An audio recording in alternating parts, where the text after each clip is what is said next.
हे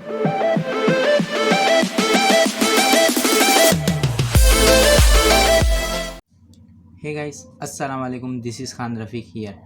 okay so guys, इसके पहले वाले पार्ट में हम लोग ने मोमेंट ऑफ अ फोर्स, जिसको टॉर्क भी बोल सकते हैं, वो हम लोग देखे थे, और मोमेंट ऑफ अ कपल भी देखे थे। मोमेंट ऑफ कपल को भी टॉर्क बोल सकते हैं, बट इसके अंदर डिफरेंस ये रहेगा कि मोमेंट ऑफ कपल में सिर्फ सिंगल फोर्स रहेगा, तभी उसको मोमेंट ऑफ फोर्स या टॉर्क बोल सकते हैं। लेकिन मोमेंट ऑफ कपल कब बोलेंगे? जब दो फोर्स रहेंगे, जब दो फोर्स की वजह से दो टॉर्क बनेगा, तो दोनों टॉर्क कैसे रहेंगे? सेम रहेंगे, लेकिन दो फोर्स की वजह से बनेंगे। ठीक है, तो जहाँ पे दो फोर्स की वजह से टॉर्क प्रोड्यूस होता है या बनता है, उसको बोलेंगे moment of a couple. Couple का मतलब दो चीज़ें। ठीक है, कपल मतलब क्या होता है?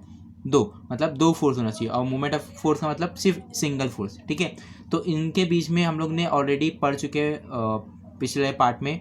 ठीक है, अगर आप लोग नहीं देखे तो डिस्क्रिप्शन में पूरी हर पार्ट का, इस चैप्टर का हर पार्ट का लिंक दी रहेगी, तो आप लोग सीक्वेंस वाइज वीडियो देख सकते हो। ठीक है, नाउ इस वीडियो से हम लोग स्टार्ट करेंगे what is the difference between moment of a force end moment of a couple. ठीक है, एक एक पॉइंट को हम लोग अच्छे से देखते हैं। ठीक है, 2 मार्क के लिए कभी कभी पूछ लेता है। ठीक है, 2 मार्क के लिए आप लोगों को 4 पॉइंट लिखना पड़ेगा, जो 4 पॉइंट मैंने यहाँ पे लिखा दिया। ठीक है, 2 पॉइंट क्या है, 2 पॉइंट आगे। ओके, तो सबसे पहला पॉइंट क्या बोलता है? Torque is equal to r into F. ठीक है, किसके अंदर? मोमेंट ऑफ अ फोर्स के अंदर, सिंगल के अंदर। ठीक है, ये रहेगा।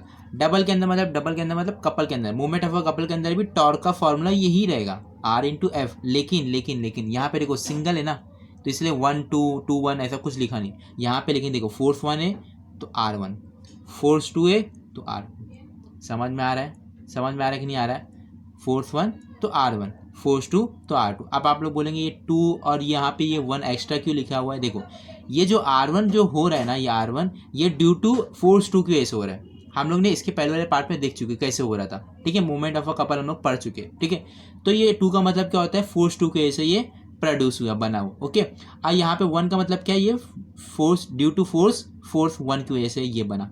ठीक है, तो ये इसका मतलब यही है कि ये फोर्स 2 का ही डिस्टेंस है, लेकिन किसकी वजह से बना? फोर्स 1 की वजह से, इसलिए यहाँ पे 1 लिखा।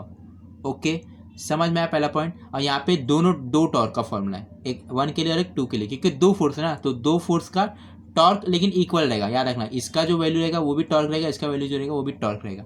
ठीक है, तो दोनों का सेम रहेगा, लेकिन दो फोर्स रहेगा। ठीक है, यहाँ पे सिंगल फोर्स। ये पहला डिफरेंस समझ में आया फॉर्मूले में। ठीक है, अब आगे और देखते हैं। Second point, torque depends upon the axis of rotation. इस केस में मोमेंट ऑफ फोर्स के अंदर जो टॉर्क जो रहेगा वो डिपेंड करेगा किसके ऊपर? Axis of rotation. Axis of rotation मतलब के क्या होता है? एक्सिस ऑफ रोटेशन मतलब ये सपोज करो ये ऑब्जेक्ट है बॉस, ये कोई सा भी ऑब्जेक्ट है। ठीक है, ये है एक्सिस। ओके, ये एक्सिस पे ये क्या चीज़, ये चीज़ घूम रही, ये एक्सिस पे ये जो ऑब्जेक्ट है वो घूम रहा है। ठीक है, तो ये एक्सिस के ऊपर डिपेंड करता है। क्या डिपेंड करता है? टॉर्क किसके ऊपर डिपेंड करता है? Axis of rotation. समझ में? एक्सिस ऑफ रोटेशन क्या होता है? ठीक है, एंड एक और चीज़, and the point of application of the force.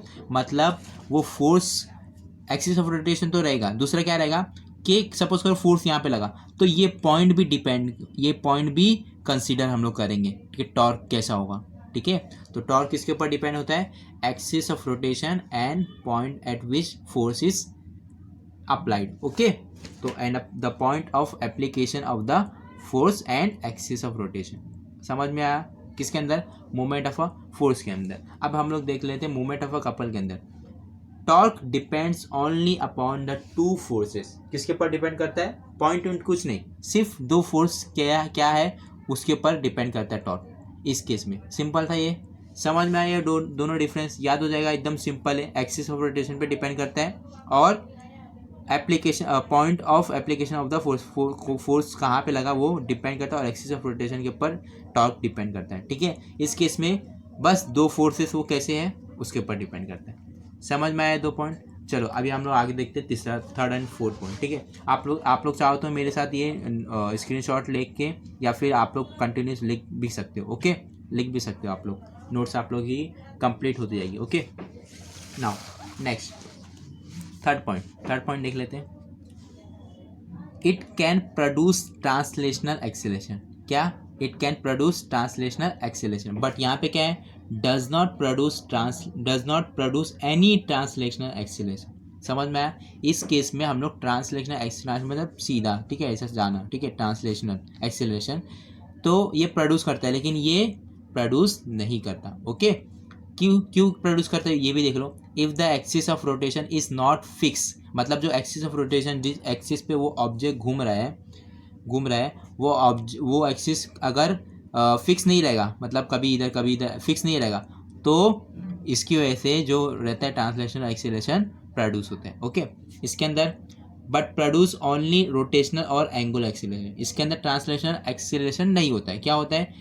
Rotational और एंगुलर एक्सीलरेशन। क्या होता है? रोटेशनल और एंगुलर एक्सीलरेशन। समझ में आ रहा है? ठीक है। Now fourth point, it's rotational effect.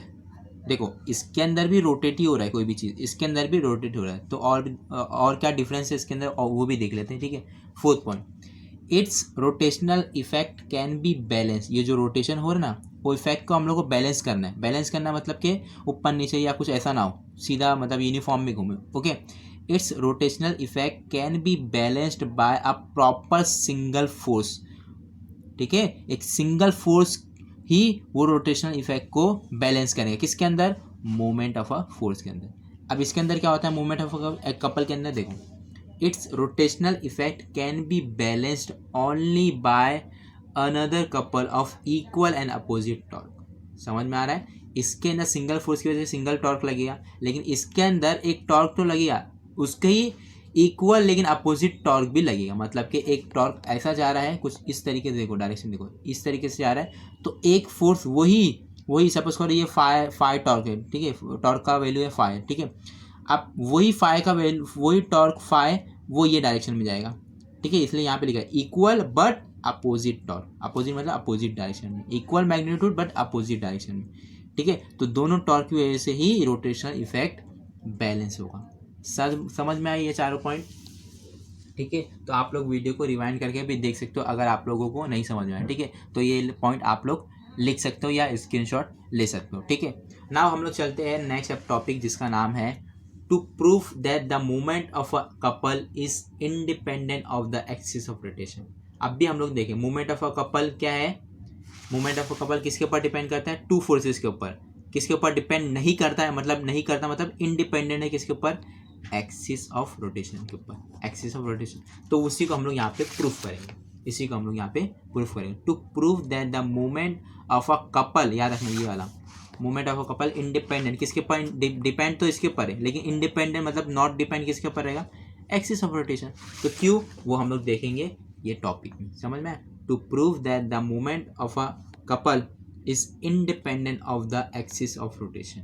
ठीक है ना, हम लोग अभी सबसे पहले एक काम करते हैं, हम लोग फिगर देख लेते हैं, डायग्राम देख लेते हैं, उसके बाद हम लोग जो भी है एक्सप्लेनेशन करते हैं। ठीक है, आप लोग मेरे साथ चाहो तो वीडियो को रोक के आप लोग नोट्स अपनी कंप्लीट कर सकते हो। ओके, तो आप लोग देख सकते हो ये डायग्राम। ठीक है, यहाँ पे मैंने एक प्लेन लिया, उसके ऊपर है ना एक फोर्स इस तरीके से लग रहा है। देखो ये डायरेक्शन में, और एक फोर्स ये डायरेक्शन में लग रहा है। ओके, समझ में आ रहा है मेरी बात? ओके, ठीक है। नाउ मैं बोल रहा हूँ ये जो एक्सिस ऑफ रोटेशन ये है, क्या है एक्सिस ऑफ रोटेशन ये, तो यहाँ से लेकर यहाँ तक ये फोर्स का जो डिस्टेंस है वो मैं लेट करता हूँ एक्स, और यहाँ से लेकर ये वाले फोर्स का जो डिस्टेंस है वो लेट करता हूँ मैं वाई। और दोनों को अगर मैं मिलाऊंगा, मतलब ये दोनों फोर्स के बीच में जो डिस्टेंस है, डिफरेंस है, डिस्टेंस है, वो उसको मैं लेट कर दिया आर। डायग्राम समझ में आ रहा है क्या हो रहा है? एक्सिस ऑफ रोटेशन ये है, एक फोर्स यहाँ लग रहा है, एक फोर्स यहाँ लग रहा है, इधर से लेकर इधर तक डिस्टेंस है एक्स, और ये फोर्स से ये एक्सिस तक डिस्टेंस है वाई, और इन दोनों को अगर प्लस करूँगा, दोनों फोर्स का डिस्टेंस जो है वो कैपिटल आर है, मतलब x plus y is equal to R. ठीक है, अब हम लोग थोड़ा सा पढ़ते हैं क्या दिया हो। ओके, नाउ अब समझेगा कि आप लोगों को क्या है। ठीक है, नाउ देखो यहाँ पे, consider a rectangular sheet free to rotate only about a fix axis of rotation. मतलब क्या बोल रहा है? रेक्टेंगुलर शीट को कंसीडर करो। ठीक है, कर दिया यहाँ पे, देखो आप लोग कर दिया रेक्टेंगुलर शीट। फिर उसके बाद क्या बोल रहा है? देखो यहाँ पे, free to rotate only about a fix axis of rotation. ठीक है, एक मैंने फिक्स एक्सिस बना लिया, यहाँ पे फिक्स एक्सिस पे ही वो घूमेगा। ठीक है, ये फिक्स है, हाँ याद रखना, ये घूमेगा नहीं का मतलब इधर से उधर नहीं होगा, फिक्स है यहाँ पे, यहीं से ये ऑब्जेक्ट पूरा घूमेगा। ओके ठीक है, नाउ और देखते हैं। Perpendicular to the plane of figure, ठीक है, एज शोन। ठीक है, ये क्या है, ये क्या है, परपेंडिकुलर। कैसा है ये, परपेंडिकुलर, याद रखना। ठीक है, हम लोग पढ़े थे ना पार्ट 7 या 6 में हम लोग पढ़े थे। ठीक है, इसलिए मैं बोल रहा हूँ कि डिस्क्रिप्शन में पूरी लिंक दी है, हर पार्ट का वीडियो देखो, इसके बाद ये वीडियो देखो तो अच्छे से समझिएगा। Okay, now a couple consisting of forces F and minus F. अब मैंने यहाँ पे देखो एक एफ लिया और एक माइनस एफ, ऐसा क्यों लिया, देखो यहाँ पे एक फोर्स को अगर मैं पॉजिटिव लूंगा, दूसरे को नेगेटिव लूंगा। क्यों नेगेटिव लूंगा, क्योंकि एक का डायरेक्शन ऐसा है तो एक का डायरेक्शन ऐसा है। मतलब जब दो अपोजिट फोर्स होते तो हम लोग एक को नेगेटिव मांगना पड़ता ना। सपोज करो आप लोग अगर इसको पॉजिटिव मांग रहे हो, ये डायरेक्शन को पॉजिटिव कर रहे हो, तो ये डायरेक्शन को नेगेटिव करना पड़ेगा ना, तभी तो अपोजिट कहलाएगा ना। ठीक है, या तो फिर इसको पॉजिटिव करो और या तो फिर इसको नेगेटिव कर दो, चलेगा, वो भी चलेगा। ओके, तो क्या बोल रहे हैं, a couple consisting of forces F and minus F. Minus F क्यों लिखा, समझ में आया ना, क्योंकि दोनों कैसे अपोजिट है, तो एक को तो नेगेटिव बनाना पड़ेगा ना। ओके, दोनों कैसे पॉजिटिव हो सकते हैं, दोनों अगर पॉजिटिव तो दोनों एक ही डायरेक्शन में रहता, लेकिन अपोजिट है इसीलिए एक को मेरे को नेगेटिव, चाहे इसको बना चाहे इसको बना, एक ही बात है। ठीक है, now is acting on the sheet at different locations. याद रखना क्या, ये दोनों जो फोर्स है वो एट डिफरेंट लोकेशन पे एक्ट कर रहे हैं। देखो एक यहाँ पे एक्ट कर रहा है, एक यहाँ पे एक्ट कर रहा है। ये समझा यहाँ तक, डायग्राम समझ में आ रहा है, डायग्राम बहुत इजी वे में समझा रहा हूँ। ठीक है, और आप लोग नोट्स भी तैयार कर सकते हो मेरे साथ वीडियो को रोक रोक के। Okay, now in figure A, यहाँ पे जो फिगर ए हम लोग का चल रहा है ये, ठीक है, इसके अंदर perpendicular distances of the axis of rotation from the forces F, ये वाला यहाँ से लेकर यहाँ तक जो डिस्टेंस है वो लेट करो एक्स से, कितना है एक्स से, एंड जो ये एक्सिस ऑफ रोटेशन से और ये दूसरा जो फोर्स है यहाँ तक जो डिस्टेंस है उसको लेट करो वाई। समझ में आया, from the forces F and minus F r x and y respectively. समझ में आ रहा है, डायग्राम को अपने को बनाना पड़ेगा, उसके बाद ये एक्सप्लेन भी तो करना पड़ेगा, तभी तो मार्क्स मिलेगा अगर कभी पूछ लिया तो। ठीक है, now rotation due to the pair of forces in this case is anticlockwise. कैसे है, एंटी क्लॉकवाइज। देखो देखो कैसे एंटी क्लॉकवाइज, देखो यहाँ से मैंने इसको पकड़ा, अब ये जो फोर्स है ये फोर्स का डायरेक्शन कैसे है, ऐसा है, ऐसा है मतलब ये ऐसा घूमेगा।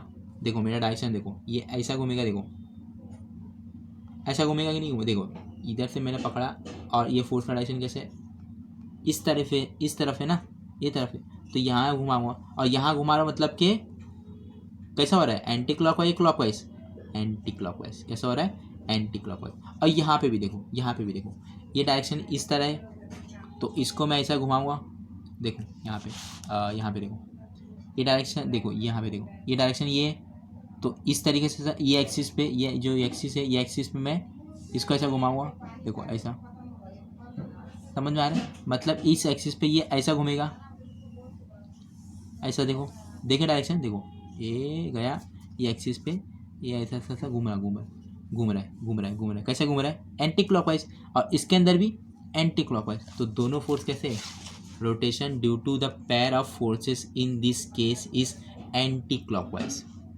that is directions of individual torques due to the two forces are the same। क्या रहेंगे, फोर्स सेम रहेंगे। ठीक है, individual torques due to the two forces are the same, मतलब के torque is equal to torque plus torque minus, मतलब के देखो टॉर्क का फॉर्मूला क्या होता है, आर इंटू एफ होता है, तो आर कितना है पहले के लिए एक्स से, तो एक्स लिख दिया, और एफ तो एफ ही रहेगा। Okay, now plus y into F लिखूंगा। अब यहाँ पे मैंने प्लस माइनस क्यों नहीं लिया, क्योंकि यहाँ पे देखो ये वेक्टर क्वांटिटी नहीं है यहाँ पे, अभी मैंने स्केलर, देखो अगर वेक्टर ले रहे हो, वेक्टर का मतलब समझ में आता है ना, सेकंड चैप्टर में हम पढ़ चुके, स्केलर और वेक्टर क्या होता है। वेक्टर क्वांटिटी में हम लोग को माइनस दिखाना पड़ता है कि वो अपोजिट डायरेक्शन में, लेकिन अगर मैं मैग्नीट्यूड में लिख रहा हूँ तो मैग्नीट्यूड में कोई बताने की ज़रूरत नहीं है कि क्यों माइनस लिख रहा हूँ, पॉजिटिव लिखो, नेगेटिव को भी पॉजिटिव, किसके अंदर, मैग्नीट्यूड में अगर लिख रहे हैं, मैग्नीट्यूड का मतलब जिसके ऊपर एरो नहीं रहेगा। ठीक है, वेक्टर और स्केलर हम लोग सेकंड चैप्टर में पढ़ चुके हैं, उसका भी वीडियो मेरे चैनल पे है। ठीक है, आप लोग जाके प्ले लिस्ट में जाके आप लोग आप लोग ले सकते हो, ठीक है। अगर आप लोगों को चाहिए तो कमेंट बॉक्स में बता भी सकते हो, तो मैं लिंक आप लोगों के साथ शेयर कर सकता हूँ, ठीक है। नाउ देखो एफ और एफ दोनों हैं, तो मैं एफ को कॉमन निकाल सकता हूँ, क्या बचेगा x plus y, x plus y. और एक्स प्लस वाई क्या होता है, एक्स प्लस वाई क्या होता है, लेट करा आर, तो आर एफ। तो टॉर्क क्या आया, आर इंटू एफ आया कि नहीं आया, इक्वेशन नंबर 1। ओके नाउ अभी हम लोग करेंगे सेकेंड केस। देखो सेकेंड केस का मैं पहले पढ़ता हूँ, उसके बाद से डायग्राम अच्छे से समझेगा, ठीक है। नाउ इन फिगर बी,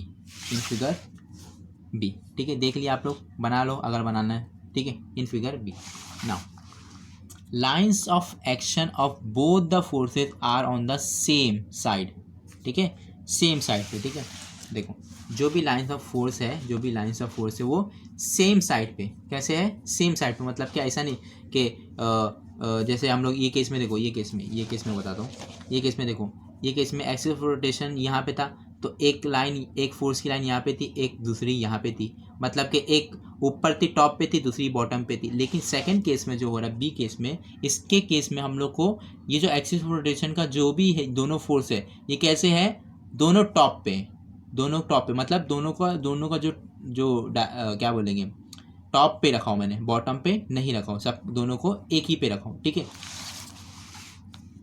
तो ये both the forces are on the same side मतलब टॉप पे मैंने रखा हो ना, बॉटम पे रखा ही नहीं, दोनों को टॉप पे रख दिया। और पहले केस में क्या रखे थे हम लोग, एक केस में एक को टॉप एक को बॉटम दिया था, लेकिन यहाँ पे सेम साइड में रखा हूँ, ठीक है। सेम साइड मतलब left hand side, right hand side, top पे और बॉटम पे, ठीक है, of the axis of rotation, ठीक है। और thus rotation of plus F anti clockwise. देखो अभी यहाँ पे देखो, इस केस में देखो, इस केस में यहाँ पे मैं एक्सिस पे था और ये कैसे घूम रहा था, एंटी क्लॉकवाइज।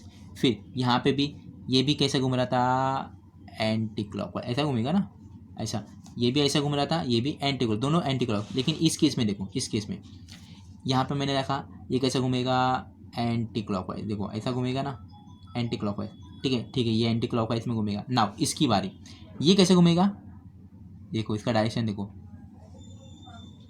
क्लॉकवाइज, समझ में आ रहा है। तो इस केस में जो पहला वाला जो प्लस एफ रहेगा वो एंटी क्लॉकवाइज रहेगा, लेकिन माइनस एफ जो रहेगा वो क्लॉकवाइज रहेगा। समझ में आ रहा है कि नहीं आ रहा। Now as a result their individual torques are oppositely directed. तो इसकी वजह से देखो एंटी क्लॉकवाइज क्लॉकवाइज हो गया ना, तो दोनों टॉर्क क्या हो गया, अपोजिट होंगे, क्या होंगे, अपोजिट डायरेक्टेड होंगे, एक ऐसा जाएगा तो एक ऐसा जाएगा। समझ में आ रहा है। तो perpendicular distance of the forces F and minus F from the axis of rotation are Q and P respectively। Suppose करो ये जो F का जो एक्सिस ऑफ रोटेशन जो डिस्टेंस है वो Q है, और ये F माइनस F का जो डिस्टेंस है वो P है। समझ में आ रहा है, ये Q है ये P है। अब आप लोग बोलेंगे कि फोर्स तो यहाँ पे है, तो ये जब Q है तो ये भी तो Q होना चाहिए। अरे बाबा, एक को मैंने यहाँ पे बस दिखाने के लिए रखा हूँ, एक्चुअली में वो है यहाँ पे। समझ में आ रहा है, एक्चुअली में वो यहीं पे, मतलब टॉप पे, देखो ये भी टॉप पे, ये भी टॉप पे, तो दिखाने के लिए बस ये, ठीक है। तो ये यहीं पे, ठीक है, तो यहाँ से ये फोर्स यहीं पे, इसका डिस्टेंस कितना है, P है, और इसका डिस्टेंस कितना है, Q है। दोनों को Q में से P को माइनस करूँगा तो क्या बचेगा, R बचेगा, क्या बचेगा, R बचेगा। तो यहाँ पे देखो, अभी यहाँ पे देखो टॉर्क का फॉर्मूला क्या होता है, torque plus minus torque minus, minus क्यों आया, कोई बताएगा। देखो इस केस में प्लस आया था, याद है, लेकिन इस केस में क्या आया, माइनस। तो मैं बता देता हूँ आप लोगों को, इस केस में दोनों फोर्स एंटी क्लॉकवाइज में थे, इसलिए उनका टॉर्क भी कैसा था, सेम था। लेकिन इस केस में एक एंटी क्लॉकवाइज है, एक क्लॉकवाइज है, मतलब दोनों का जो टॉर्क है वो सेम नहीं है, वो अपोजिट है। कैसे है, अपोजिट है, इसीलिए माइनस लिखा मैंने। समझ में आ रहा है, ठीक है। तो ये टॉर्क जो प्लस वाला है उसका फॉर्मूला क्या होगा, आर इंटू एफ होता है। आर मतलब कि डिस्टेंस पहले का डिस्टेंस कितना है, क्यू है, तो क्यू इंटू एफ कर दिया, माइनस उसके बाद दूसरे वाले का पी इंटू एफ, तो पी इंटू एफ, ठीक है। अब यहाँ पे देखो फोर्स कॉमन निकाल लिया, क्यू माइनस पी बचेगा, क्यू माइनस पी, और क्यू में से अगर मैं पी निकालूँ तो क्या बचेगा, आर बचेगा, इसलिए आर है, ठीक है। अब यहाँ पे हम लोग को एक चीज़ सीखने मिली कि देखो चाहे मैं सेम साइड पे दोनों को फोर्स को रखूँ, सेम साइड पे रखूँ या अपोजिट साइड पे रखूँ, चाहे वो दोनों क्लॉकवाइज एंटी क्लॉकवाइज में हो, चाहे वो दोनों अपोजिट में हो, हम लोग को आंसर जो मिल रहा है ना, आंसर जो मिल रहा है वो सेम मिल रहा है। वो कैसे मिल रहा है? देखो सेम मिल रहा है।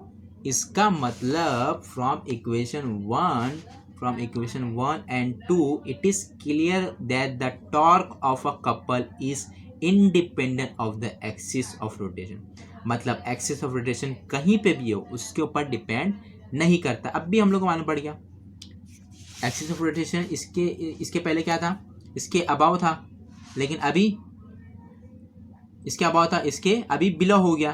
तो कहीं पे भी हो एक्सिस ऑफ रोटेशन, कहीं पे भी हो, उसके कोई डिफरेंस नहीं पड़ा। देखो फॉर्मूला सेम आया, यहाँ पे भी फॉर्मूला सेम आया, तो इट इज क्लियर देयर। तो ये अगर क्वेश्चन आए कि प्रूफ करो कि अपना moment of a couple is independent of axis of rotation, तो यहाँ से लेकर पूरा यहाँ तक लिखना।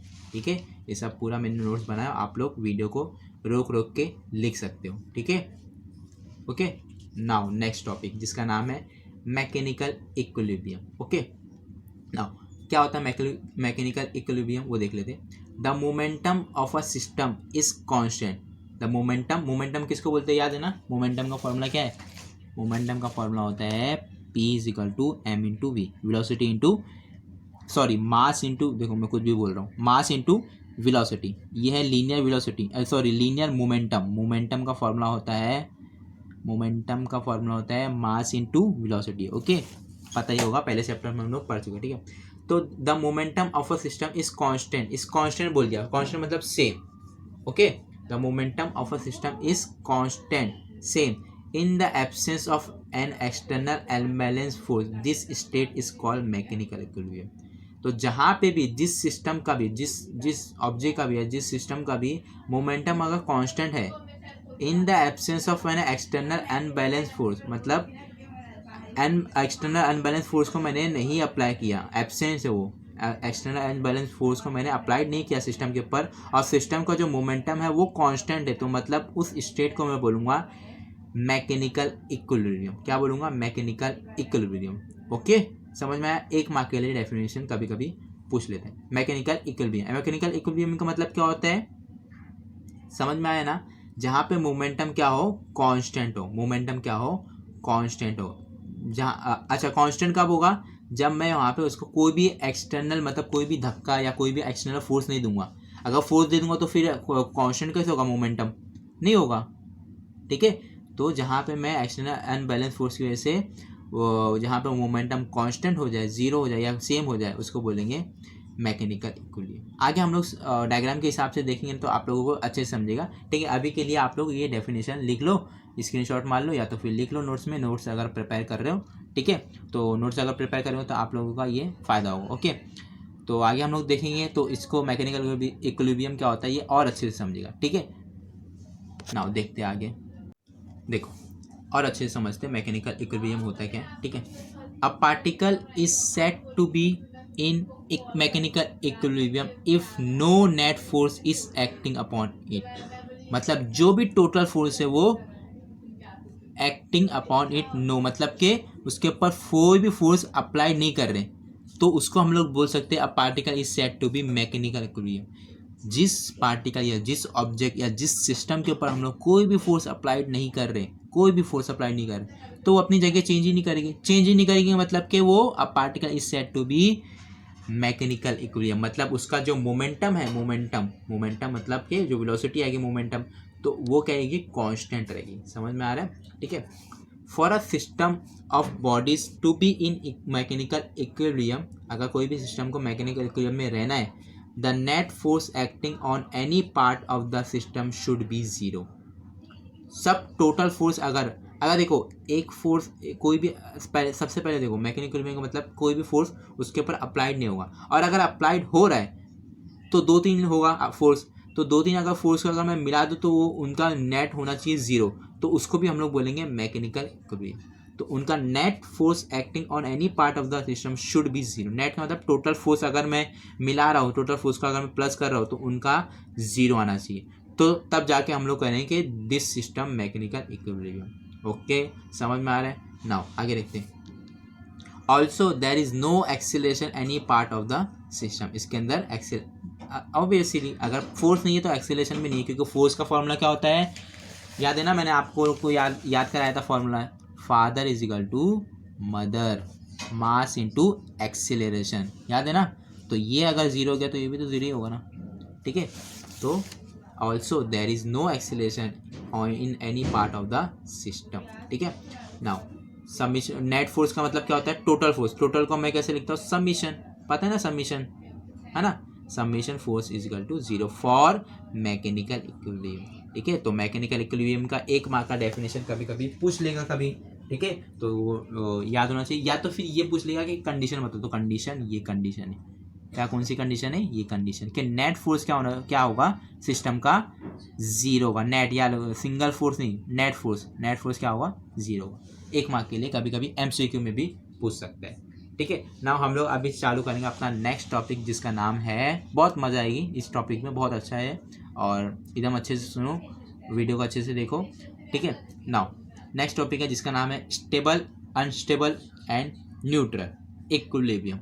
Stable, unstable and neutral equilibrium. ये डायग्राम आप लोग अच्छे से बना लो, अगर वीडियो को रोक के बना लो या तो फिर स्क्रीनशॉट ले लो, बाद में बनाना रहेगा, ठीक है। इसको बना लो, उसके बाद मैं अच्छे से एक्सप्लेन करता हूँ, ठीक है। देखो सबसे पहले ये डायग्राम देखो, ये जो ए डायग्राम है ना, ये वाला, ये डायग्राम है स्टेबल के लिए, किसके लिए, ये स्टेबल के लिए। ये जो डायग्राम है ये है अनस्टेबल के लिए, किसके लिए, ये पहला वाला स्टेबल, अनस्टेबल, और ये है तीसरा वाला लास्ट वाला न्यूट्रल, किसके लिए, न्यूट्रल। अब आप लोग बोलेंगे ये कैसे अनस्टेबल, अनस्टेबल, न्यूट्रल, ये कैसे, आप बोल तो दिए लेकिन समझाओ कैसे। तो देखो डेफिनेशन में पढ़ता और उसके बाद अच्छे से डायग्राम में समझाता हूँ, okay. Now definition for stable equilibrium क्या होता है, ठीक है। द बॉल, ये जो बॉल है, देखो यहाँ पे हर डायग्राम में बॉल है, ठीक है।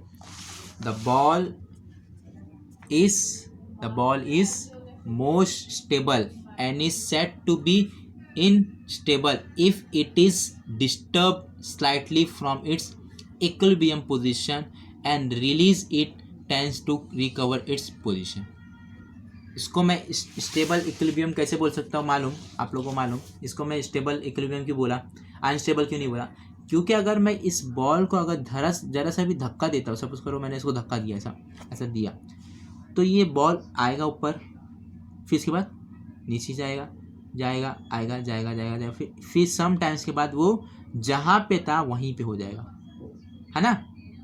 अरे प्रैक्टिकल भी आप लोग करके देखो, ये बॉल को थोड़ा सा धक्का दिया तो ये ऊपर जाएगा थोड़ा सा, फिर नीचे आएगा, फिर ऐसा होते सब कुछ समय के बाद वो जहाँ पे था वहीं पे। इतनी ज़ोर से धक्का मत दे देना कि ये बॉल पूरा इधर पे आ जाए, मतलब थोड़ा सा धक्का देना, ये फोर्स, ताकि बस हम लोग स्टेबल टॉपिक पढ़ सके, ठीक है। तो ये अपनी जगह पे रिटर्न आ सकता है, ठीक है, अपनी जगह पे रिटर्न आ सकता है, कहीं पे भी ये बॉल को अगर मैं धक्का मारूँ तो ये अपनी जगह पे आ जाएगा। तो इसी को बोलेंगे कि ये स्टेबल इक्विलिब्रियम में है, समझ में आ रहा है, to recover its position. Now यहाँ पे एक चीज़ नोट करके लिख लेना, in this case the potential energy of the system is at its local minimum. समझ में आया, पोटेंशियल एनर्जी क्या रहेगा यहाँ पे, मिनिमम रहेगा, क्या रहेगा, मिनिमम रहेगा, ठीक है। क्योंकि नीचे है ना, नीचे पोटेंशियल एनर्जी क्या रहती, मिनिमम रहेगी, ठीक है। नीचे से कोई भी चीज़ ऊपर जाती है तो पोटेंशियल एनर्जी मिनिमम होती है, क्या होती है, मिनिमम होती है, ठीक है ना। अभी हम लोग देख लेते हैं अनस्टेबल इक्विलिब्रियम क्या होता है, ठीक है। आप लोग चाहो तो नोट्स भी बना सकते हो स्क्रीनशॉट लेके, या तो फिर कंटिन्यू लिख सकते हो, ठीक है। अनस्टेबल इक्विलिब्रियम क्या होता है, देखो, the ball is said to be in unstable equilibrium कब, if it is slightly disturbed from its equilibrium position, it move further from that position. This happens because initially potential energy of the system is at its local maximum।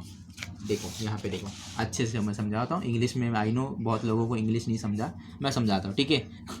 चलो ठीक है, ये इसको मैं अगर मैं disturb करूँगा, इसको मैं गिराऊंगा, तो क्या ये रिटर्न अपनी जगह पे आ सकता है, क्या नहीं आ सकता ना। इसको मैं गिरा दिया तो क्या रिटर्न आएगा अपनी जगह पे, नहीं, फिर लगाना पड़ेगा एक्सटर्नल कुछ फोर्स, तब जाके आएगा वो। मेरे को नहीं लगाना, मेरे को एक ही बार लगाना है, डिस्टर्ब करना है खाली, एक बार डिस्टर्ब किया चला गया बार, अब आएगा क्या रिटर्न, नहीं आएगा। लेकिन यहाँ पे अगर मैं डिस्टर्ब करूँगा तो ये ऊपर जाएगा, फिर नीचे आ जाएगा, फिर वहाँ पे अपनी जगह पे आ जाएगा। लेकिन इसको मैं अगर रखेलूँगा तो ये अपनी जगह पे नहीं आएगा। तो इस कंडीशन को बोलते हैं अनस्टेबल इक्विलिब्रियम। क्या बोलते हैं इसको?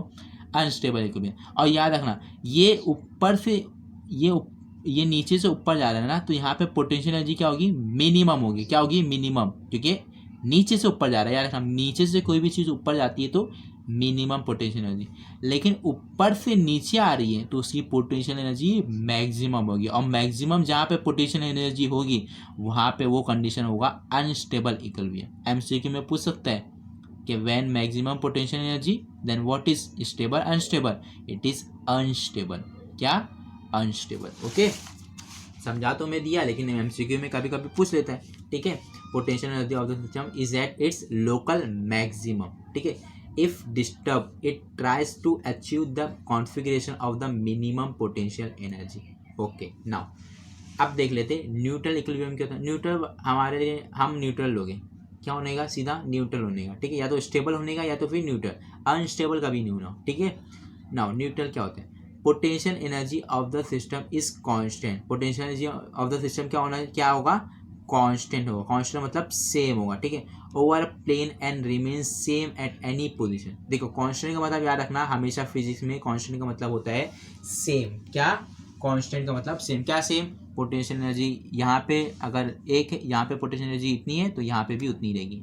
ठीक है, तो potential energy of the system is constant over a plane and remain same at any position. मतलब कि अगर मैं इसको डिस्टर्ब भी करूँ तो वो इधर पे आ जाएगा। तो इधर पे भी तो प्लेन पे ही है, इधर पे भी प्लेन पे, इधर पे भी, कहीं पे भी जाओ प्लेन पे ही है ना, वो ज़मीन पे ही है ना। तो पोटेंशियल एनर्जी क्या होगी? कांस्टेंट होगी, मतलब सेम होगी, हर जगह पे सेम होगी। तो जब भी पोटेंशियल एनर्जी सेम रहे, कांस्टेंट रहे, तो उसको बोलेंगे ये है न्यूट्रल इक्विलिब्रियम। समझ में आया तीनों? स्टेबल का क्या है? पोटेंशियल एनर्जी क्या होगा? मिनिमम। अनस्टेबल का मैक्सिमम, इसका कांस्टेंट। ठीक है, समझ में आया? आई होप आप लोगों को समझ में आ रहा हो। ठीक है, आप लोग ये नोट्स भी बनाते रहो। ठीक है, नाउ अभी हम लोगों का नेक्स्ट टॉपिक है जिसका नाम है सेंटर ऑफ मास। क्या? Centre of mass. देखो, मैं अपने लैंग्वेज में आप लोगों को समझाता हूँ सेंटर ऑफ मास क्या होता है। सेंटर ऑफ मास क्या होता है? सपोज करो ये बॉडी है, ये कोई बॉल है। ठीक है, फुटबॉल जो खेलते हैं ना हम लोग। ठीक है, ये बॉल है। ओके, नाउ अगर मैं इस पॉइंट के ऊपर, ये अपने हाथ के ऊपर ये बॉल को घुमा रहा हूँ और ये बॉल घूम भी रहा है, बैलेंस है, गिर नहीं रहा है, ना इधर गिर रहा है ना उधर गिर रहा है, तो मैं बोलूँगा कि ये इसका सेंटर पॉइंट, सेंटर ऑफ मास है। मतलब इस पॉइंट के ऊपर ये बॉल क्या हो गया? बैलेंस हो गया। तो याद रखना, कोई भी ऑब्जेक्ट, बॉल नहीं, कोई भी ऑब्जेक्ट दुनिया में, कोई भी ऑब्जेक्ट या कोई भी सिस्टम या कोई भी चीज़ अगर एक पॉइंट के ऊपर बैलेंस हो रही है तो उस पॉइंट को बोलते हैं सेंटर ऑफ मास। तो हर बॉडी का, हर ऑब्जेक्ट का, हर पार्टिकल का, हर सिस्टम का, हर चीज़ का, हर एटम का, हर चीज़ का कोई ना कोई अपना अपना कोई ना कोई सेंटर ऑफ मास होता ज़रूर है कि वो उस पॉइंट के ऊपर बैलेंस हो जाए। बैलेंस हो जाए मतलब उस पॉइंट के ऊपर वो गिरे ना। सेंटर है उसका, सेंटर है कि उसके ऊपर अगर सपोज करो ये बुक का भी कोई ना कोई सेंटर है, उसके ऊपर मैं हम लोग नचाते हैं ना बुक को, तो मतलब वो सेंटर ऑफ मास है उस बुक का। ठीक है, यहाँ पे रहेगा कि सेंटर ऑफ मास बुक के, अगर मैं उसको ऊपर करूँ नहीं होगा, सेंटर पे ही होगा। तो सेंटर ऑफ मास इसलिए सुना। सेंटर ऑफ मास समझ में आया? जिस पॉइंट के ऊपर वो पूरा ऑब्जेक्ट वो बैलेंस रहे, गिरे ना, उसको बोलेंगे सेंटर ऑफ मास। ठीक है, उसके अंदर हम लोग पहला देखते हैं mathematical understanding of centre of mass. Mathematical के तरीके से हम लोग देखेंगे सेंटर ऑफ मास का फॉर्मूला होता क्या है। ठीक है, समझ में आ गया ना क्या है? अब उसका फॉर्मूला क्या होता है वो भी देखना ज़रूरी है। ठीक है, नाउ पहला, consider a system of n particle. यहाँ पे बहुत नंबर ऑफ पार्टिकल्स है। ठीक है, तो उस नंबर ऑफ पार्टिकल है तो मतलब नंबर ऑफ पार्टिकल है तो उसका नंबर ऑफ मास भी होगा। हर पार्टिकल का अपना अपना मास होगा ना। तो वहाँ पे m1 m2 और सो ऑन, कहाँ तक गया मुझे मालूम नहीं, इसलिए मैंने क्या लिख दिया mn। ओके, नाउ अगर मुझे टोटल मास मालूम करना है, ये पार्टिकल n पार्टिकल जो नंबर ऑफ पार्टिकल है इसका अगर मुझे टोटल मालूम करना है, टोटल मास कितने है, तो सिंपल मैं तो इन सब मास को क्या करूँगा? प्लस कर दूंगा। तो प्लस को ही क्या बोलते हैं? समिशन बोलते हैं। समिशन नहीं बोलते ना। इसका मतलब देखो, यह देखो 1, देखो mm तो हर जगह, तो यहाँ पे 1 2 3 4 ऐसा हो रहा है, तो मैं यहाँ पे लिख दूंगा i, और i जो है वो 1 से लेकर n तक गया है। देखो 1 से लेकर n तक गया है। इसको लिखने का मतलब समझ में आया ना? एम है, ठीक है, एम लिख दिया, लेकिन क्या चेंज हो रहा है 1 2 3। तो मैं काम करता हूँ इसको आई देता हूँ और यहाँ पे बता देता हूँ कि आई है 1 से गया है ये एन तक गया, इसको ऐसे लिखते हैं, ठीक है। चाहो तो इसको मैं कैपिटल एम भी बोल सकता हूँ, ठीक है। Capital M is the total mass, total mass, ठीक है। इंडिविजुअल पार्टिकल का M1 M2 M3, लेकिन अगर मुझे टोटल का मालूम करना है सिस्टम का तो टोटल मास है कैपिटल एम, या फिर इसको मैं ये भी बोल सकता हूँ। समझ में आया? Now let R1 R2 and so on, बहुत सारे पोजीशन वेक्टर होंगे ना ओरिजिन से, ठीक है। Be their respective position vector. Position vector हम लोग सेकेंड चैप्टर में पढ़े क्या होता है पोजीशन वेक्टर। पोजीशन वेक्टर ये होता है कि जो ओरिजिन से चालू होता है। देखो यहाँ पे ये जो ये आप लोग देख सकते हो ना, यहाँ पे होप आप लोग को दिख रहा हूँ, ये जो है ना x axis, y axis, z axis, समझ में आया? तो ये ओरिजिन है, तो ओरिजिन से कोई भी डिस्टेंस जो रहता है ना उसको हम लोग बोलते हैं पोजीशन वेक्टर। क्या बोलते हैं उसको? पोजीशन वेक्टर, ठीक है। तो सपोज करो, लेट करो मैंने यहाँ पे मास 1 लिया, मास 2 लिया, फिर मास n ले लिया, बहुत सारे मास है ना, तो मैंने यहाँ पे 1 2 लिया, 3 4, अब सबको लेते नहीं बैठ जाऊँगा, कोई तो लास्ट वाला ले लेता हूँ mn वाला, ठीक है। तो 1 2 3, अब यहाँ पे जो डिस्टेंस रहेगा ओरिजिन से वो सपोज करो लेट करो R1 है, ये M2 है, तो यहाँ पे R2 डिस्टेंस है, यहाँ से ओरिजिन से जो डिस्टेंस है वो R2 है, और यहाँ पे Rn है फॉर n के लिए, ठीक है। नाउ इस पोजीशन को हम लोग क्या बोलेंगे? x1, मतलब ये एक्सिस पे कितना है, x1 है इतना, सपोज करो 5 है, ये 10 है, और z के कितना है, ठीक है, x1 y1 z1, क्योंकि 3 एक्सिस है ना। तो इस पॉइंट को हम लोग अगर बताना है तो क्या कैसे बताऊंगा इस पॉइंट को? x1 y1 z1, इस पॉइंट को x2 y2 z2, इस पॉइंट को xn yn z। समझा ये डायग्राम क्या हो रहा है? उसके बाद हम लोग मालूम करेंगे सेंटर ऑफ मास। क्या मालूम करेंगे? सेंटर ऑफ मास, ठीक है। नाउ देख लेते हैं प्रोसीजर क्या है। नाउ देखो यहाँ पे फॉर्मूला देखो, R is equal to summation of mi, momentum, मतलब याद रखना मोमेंटम है ये, क्या ये सॉरी मोमेंटम नहीं है, सॉरी गलती से ये वेलोसिटी नहीं, ये पोजीशन वेक्टर है ना, ठीक है। मास इनटू पोजीशन वेक्टर, अब ये सबका हर पार्टिकल के लिए, क्यों हर पार्टिकल के लिए बोलो? देखो यहाँ पे सबमिशन है, इसलिए हर पार्टिकल का डिवाइड बाय इंडिविजुअल मास, ठीक है। इंडिविजुअल मतलब टोटल मास, ठीक है। तो इसको मैं क्या बोलता हूँ? m बोलता हूँ टोटल मास। देखो यहाँ पे, तो इसकी जगह मैं लिख दूंगा m, और ये एज इट इज रहेगा। समझ में आ रहा है? अब मैं ये ऐसे क्यों ले रहा हूँ मालूम? क्योंकि देखो यहाँ पे देखो मैं बता दूँ, ये और ये कट हो जाएगा, ये और ये कट हो जाएगा, क्या बचेगा? आर आई, और आर का और R is equal to r i, इसीलिए ये फॉर्मूला बना। समझ में आ रहा है?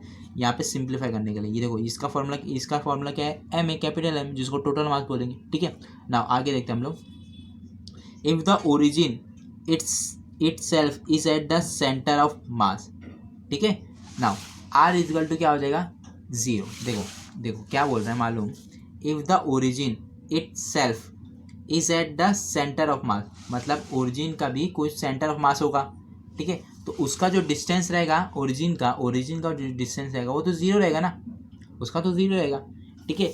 तो ये जब r 0 हो गया, r अगर 0 हो गया तो ये पूरा टर्म, ये अगर 0 हो गया, सेंटर ऑफ मास याद रखना, सेंटर ऑफ मास का जो डिस्टेंस जो रहेगा वो ओरिजिन से क्या रहेगा? 0 रहेगा। तो अगर ये 0 हो गया तो अगर मैं इसको इससे मल्टीप्लाई करूँ तो ये भी 0 ही आएगा, तो मतलब ये टर्म इज इक्वल टू क्या हो गया? 0। तो बस मैंने वही लिखा हूँ, देखो MIRI is equal to 0। Third centre of mass is at a point about which the summation of the moments of masses in the system is 0। समझ में आया? तो यहाँ से हम लोग क्या मालूम पड़ा कि centre of mass is a point about which the summation मतलब plus summation of moments of masses in the system is 0 समझ में आया? ठीक है। नाउ यही है सेंटर ऑफ मास का फॉर्मूला। समझ में आया? ये सेंटर ऑफ मास का फॉर्मूला, ठीक है। यहाँ पे नोट करके एक चीज़ जो MCQ में कभी कभी पूछ लेते हैं, अगर वो x कोऑर्डिनेट में हम लोग को सेंटर ऑफ मास मालूम करना है तो क्या करूँगा? सिंपल, r की जगह x लिख दूंगा, xi, बाकी सब सेम रहेगा, देखो x xi, ओके। फिर ये है टोटल, तो ये m लिख दिया यहाँ पे बस। सिमिलरली अगर y और z के लिए करना है तो क्या करूँगा, y लग दूंगा और यहाँ पे y, ये x की जगह y, ये y की जगह x की जगह y, और ये टोटल मास।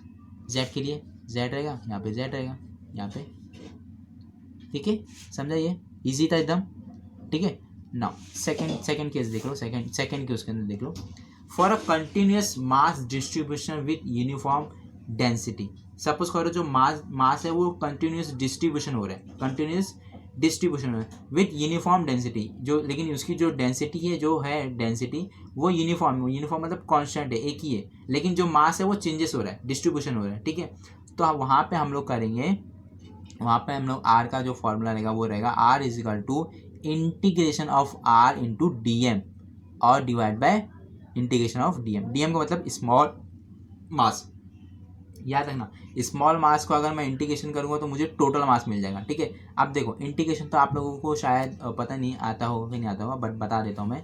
यहाँ पे देखो कुछ नहीं बचा, मतलब क्या है, यहाँ पे 1 है, 1 का इंटीग्रेशन क्या होता है, याद रखना x होता है, क्या होता है x, लेकिन यहाँ पे x नहीं, यहाँ पे m है ना, तो यहाँ पे मैं कैपिटल M लिखूँगा, ठीक है। बाकी इंटीग्रेशन आप लोग मैथ्स में पढ़ो, ठीक है। 1 का इंटीग्रेशन होता है x, लेकिन यहाँ पे x नहीं है, dx नहीं है, यहाँ पे dm है ना, तो m लूँगा, ओके। और ये एज इट इज रहेगा, समझ में आया, ठीक है।